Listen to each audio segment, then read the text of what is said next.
যে স্মৃতির সঙ্গে শুটিং করতে গিয়ে মনেই হয় না কাজটা হচ্ছে, মানে খুবই অনেকক্ষণ ধরে কাজ হয়, কিন্তু মানে অনেকক্ষণ ধরে, কিন্তু সেটা বোঝা যায় না।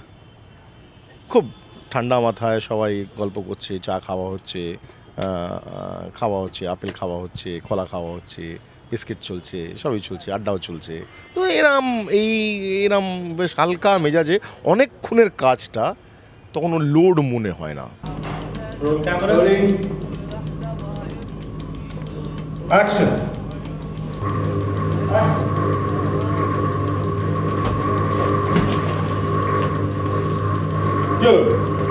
ভয় পেলেন নাকি? না না, ভয় পাবো কেন? আসলে এটা ওই একটু ঘেটে গেছিলাম। ঘেটে কি অবস্থা? না না, মানে কনফিউজ হয়ে গেছে। চলো নেক্সট শট।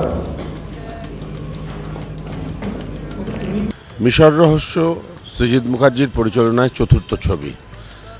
এই 4টে ছবিতেই আমার কাজ করার সুযোগ হয়েছে। আমি সৌভাগ্যবান সৃজিতের মতো একজন পরিচালকের সঙ্গে বরাবর কাজ করে এসেছি। সৃজিতের সাথে আমার পরিচয় ও ছবি বানানোর আগে থেকে। ওর পরিচালনায় একটি নাটকে অভিনয় করেছিলাম, তখনই আমার মনে হয়েছিল ওর মধ্যে সাংঘাতিক একটা ক্ষমতা, একটা পোটেনশিয়াল আছে। সেটা সৃজিত তার প্রথম ছবি অটোগ্রাফ থেকেই তার প্রমাণ দিয়ে গেছে।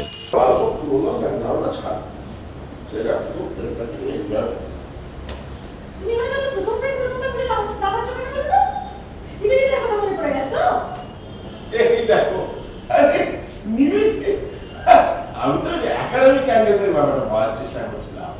আরে বিমারিয়ে থাকি বলে কি আর বিমারিটা বুঝবো না? না না, আমি জানি তুমি জানবে টিচার এর মধ্যে মিশর রহস্যে আমি সন্তুর মা। এই ভদ্রমহিলা মানে যেরকম হন, পৃথিবীর সমস্ত মায়েদের তো একই রূপ। ছেলে ভালো থাকবে, ছেলে সব কিছু করবে, কিন্তু ছেলে প্রেম করতে শুরু করেছে শুনলেই মায়ের একটা অদ্ভুত, এটা কী আমি জানি না, ইনসিকিউরিটি, পজিশনের একটা অন্য ফর্ম। আমি বুঝতে পারি না এটা কেন হয় মায়েদের, কিন্তু সব মায়েদেরই হয়। ছেলে আমার কেন প্রেম করতে শুরু করলো, এরকমই একটা সিন আজকে আমরা করলাম।